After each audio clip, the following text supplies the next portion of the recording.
This is a review of the Air Arms TX200. This is the Mark III, which at present is the latest model and has been out for a little while now. So this is the Hunter Carbine, which is a slightly shorter version of the air rifle, made by Air Arms in East Sussex. It's a very well known and highly regarded spring powered underlever. First thing you can say is that it's got a lovely beautiful stock. It's the first thing you notice. Lovely fish scale checkering, a good profile. When you pick it up, the first thing you notice is it's fairly heavy, weighing in around about 4 kilos. That's a fair bit of heft for an air rifle. The accuracy is phenomenally good and the recoil is relatively tame, partly helped by the fact that it weighs quite a bit, so therefore the energy required to make it kick into your shoulder is more than a light powered rifle, so that absorbs some of the recoil. To operate the rifle, obviously your loading chamber is right here. You will release the underlever by just pulling down, and as you cock the rifle down you can see that compression chamber opening up and you'll hear some clicks. This is the anti-bear trap, and further cocking just activates the auto safety and you're fully cocked. So your pellets go in here. You can load up nice, relatively wide loading area. Obviously on the Virox, they were based on a very similar design overall. They've taken a machining option of cutting this rod open to make a very wide loading area, but in fairness there's a fair bit of room there. This lever here, little button here, is the release for the returning the underlever, which closes the compression chamber, and you've got 3 notches. These are what click into this part here, which prevents your thumb from getting cut off. So that's one option of safety there, or one feature. You've got that, which is obviously one of the main ones. You also have the auto safety, which this button here releases. So you need to load your pellet after cocking, press your button to return, plug it in, and then also to fire you have to press the auto safety, the safety off. So a fair bit of thought's gone into making this gun, this air rifle, as safe as possible. Now some people say you can't decock this rifle, but it's actually very easy to do so. First things first, obviously pull the arm down. It takes up some of the strain, so just pull towards yourself. You're going to then press in the auto safety, hold that in and pull the trigger, and you'll release the arm, the lever, and that will lock onto the anti-bear trap. So a slight tug towards yourself just to take off that pressure off that lever there. So just pull towards yourself very slightly. That's enough. Press the button and you can now release under pressure the bar, and you have decocked the rifle. Now,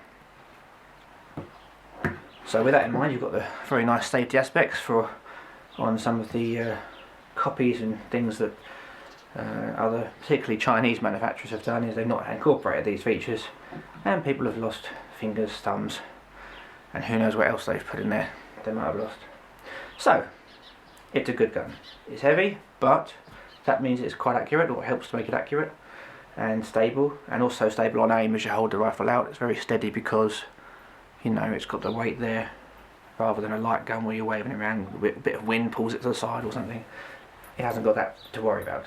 This is, like I say, the Hunter Carbine version, which has the lovely ball barrel, as does the full length version, but it doesn't have much in the way of silencing, whereas the Hunter Carbine has no longer a barrel, but obviously the shroud goes longer, and you have a couple of inches of extra baffling, etc., to reduce the noise. And also obviously with this end piece being extended to here, you have more leverage on this cocking arm, which means it's less effort.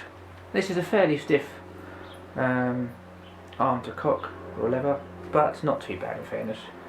But that's obviously because it's quite short. But being a well-made, well-designed gun, it runs on synthetic bearings and therefore is very efficient, which means they have a slightly smaller mainspring, which means less effort to cock because the spring's smaller, less travel. The trigger is excellent. I would say it's on par with the Virox HW record trigger. 2-stage adjustable, very smooth, very crisp, predictable. You know, you pull the trigger, you know exactly when it's going to fire, and that means you get that extra accuracy. So other downsides really, other than the weight, there aren't really any. Obviously some people say the anti-bear trap feature is a pain because you have to keep activating this, press that, but I'd rather be safe, and it's no difficulty, you know, to just use the rifle. So all I'm going to do if I'm to fire is I'm going to pull down here, pull the bar, pick the pellet up, put it in, press here, return the lever, aim, safety off, shoot. So really, it just means that, in my opinion, it means that your hands you're forced to hold and you operate the rifle correctly, because you have to put it in your hip. You have to have your hand in this place, if you're right-handed, let's say, to press this button, and so you consistently will operate the rifle. Load your pellet, hand exactly there, out of harm's way, nowhere near any of these stuff. You know, on previous rifles I've had, like I did have a HW97. I have once got my finger, just pinched it in the mechanism, because it didn't matter where your hand was, where with this design my right hand always has to go here to press that button, which means it's always out of the way. So it's just a very clever design. So we'll just decock that once more.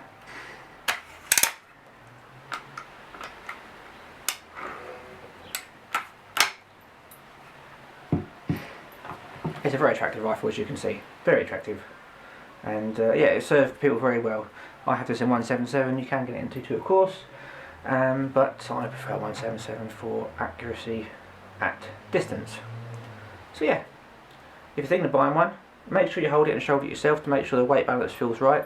Do just think about what it's going to be like to lug this around, and is it actually going to be a bit too heavy, because that's one of the downsides is, even just sitting on a range, holding it up after a while, I'm not built like a tank, just after a while it starts getting a bit tiring having to hold it up, and so something a bit lighter would be a bit nicer. So it's hard to say how to make it any better, to make it lighter with that compromised accuracy. I don't know, probably would. You can't really fault the gun, you can't really fault it, it's fantastic. So yeah, hope you enjoyed the video. If you have any comments, hopefully I haven't been annoying and waffling too much.